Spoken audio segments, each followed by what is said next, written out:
Je m'appelle Henri.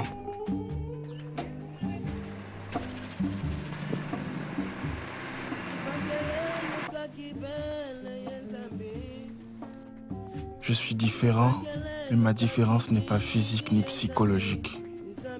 Elle est dans le silence. Et je vis avec lui depuis 38 ans.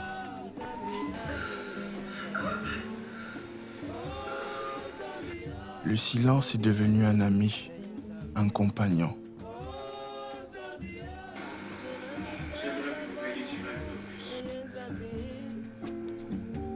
Il m'a exclu d'un monde et m'a rapproché d'un autre.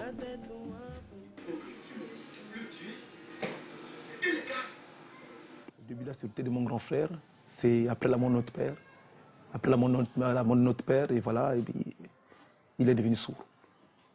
Il a fait du CP1 au CM2, il parlait, il écoutait, il faisait tout, comme un homme normal.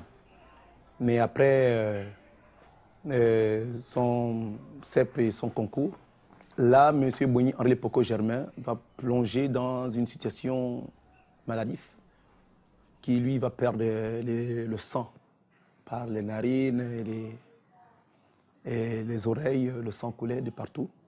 Après qu'on a enseveli notre père.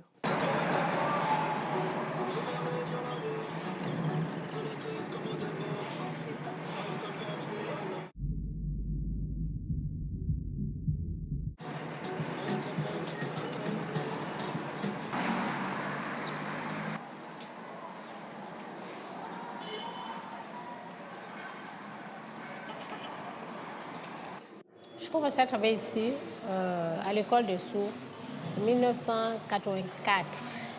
Mais normalement, j'ai été engagée en 1985. Et j'ai été formée par M. Mbanza et Mme Christine en tant que directrice de l'école. L'école, avant, elle était très petite. Nous n'avions que 3 classes. Et après, nous avons lutté, nous avons rencontré le président de la République pour qu'il nous construise une école véritable. Le ministre a accepté, ils ont trouvé le terrain ici. C'est le terrain qu'on part d'ici jusqu'à là où sont logées les personnes handicapées moteurs.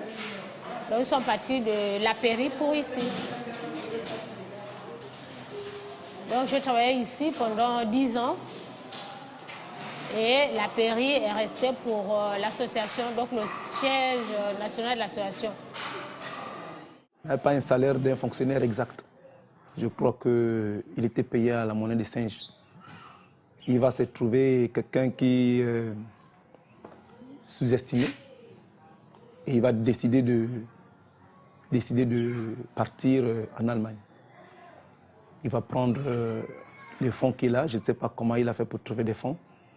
Et là, je crois qu'il avait déjà autour de 4 gosses avec une sourd-muette au nom d'Anega.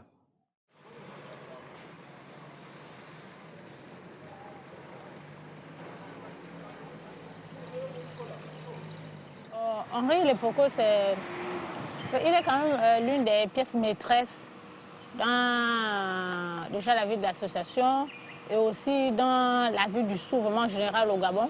Parce que déjà, il connaît pratiquement toutes les 9 provinces parce qu'il y va souvent à la rencontre des sourds. Voilà. Et ici à Libreville, il contribue beaucoup pour l'épanouissement, l'autonomie des sourds. Nous avons plusieurs sourds qui aujourd'hui sont en Ngondje, qui ont eu des logements en Ngondje, mais il a contribué beaucoup pour cela. Il est aussi un peu l'initiateur de la création, de la mise en place de l'association des devenus sourds du Gabon et aussi la création de la fédération des sourds, oui, des associations de sourds. Oui, oui, ce sont ses idées en fait. Et vraiment, il en a beaucoup. Il aime ses frères et sœurs, oui. Il aime vraiment les sourds. Parce que la majorité des sourds qui habitent Libreville, les dimanches après-midi, on se retrouve en Zirayon. Voilà, et puis ça rigole, on boit un peu. Mais il est sympa, un peu humoriste aussi.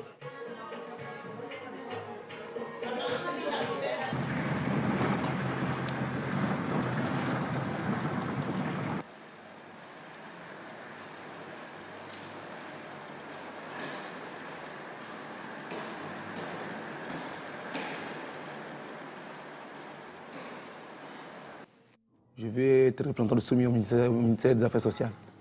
Quelque chose comme ça. Donc il a manifesté ce désir. Et c'est là, avec des demandes officielles, tout cela, le ministre va quand même l'épauler pour s'intégrer au niveau du ministère des Affaires sociales. Être le représentant de Sourmier au ministère des Affaires sociales.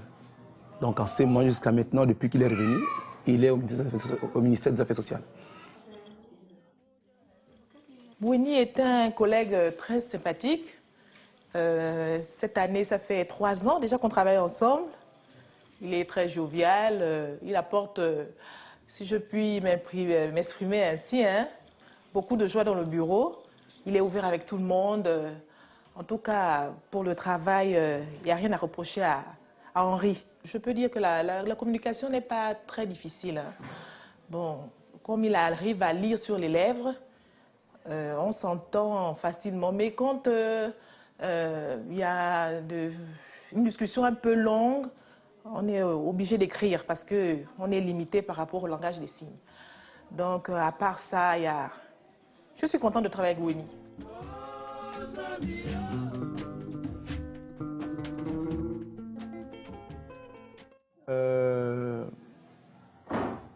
J'ai toujours cru à mon grand frère. Et il était l'espoir de notre famille. Parce que dans les années 82, 83, avoir le CEP et le concours, c'était synonyme d'être un cadre dans les années qui suivaient. Et malheureusement, ils avaient vu son étoile. Aussi, il est un des premiers enseignants à l'école des sourds. Oui, c'était vraiment un bon enseignant, un père, oui.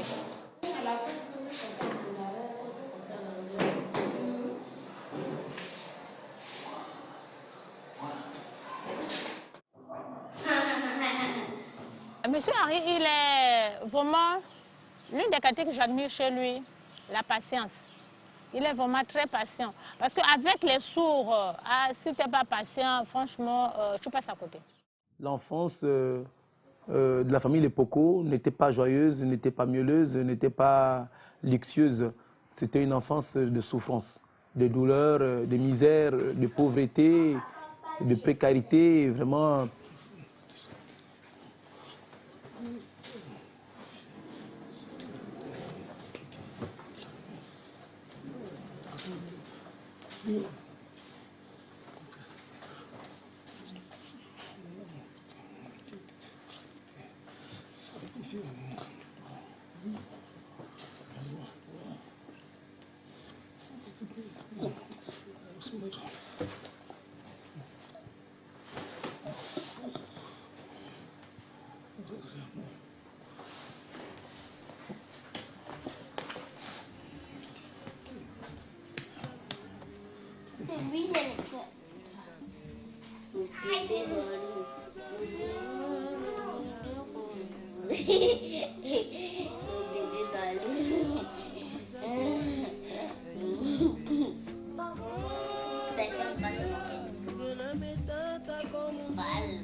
Dans un monde où les réussites ne comptent que par ce que nous possédons, je me sens fier de mon combat contre la maladie, contre les barrières sociales, contre une société qui nous met dans des cases préétablies.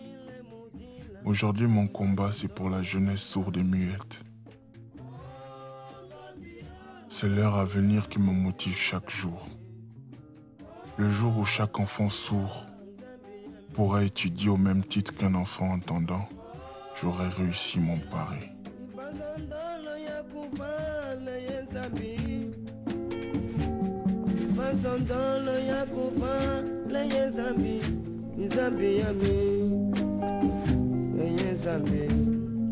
Oh, Zambia, Zambia, mi, Zambia. Oh, Zambia, Zambia, mi, Zambia. Oh, Zambia.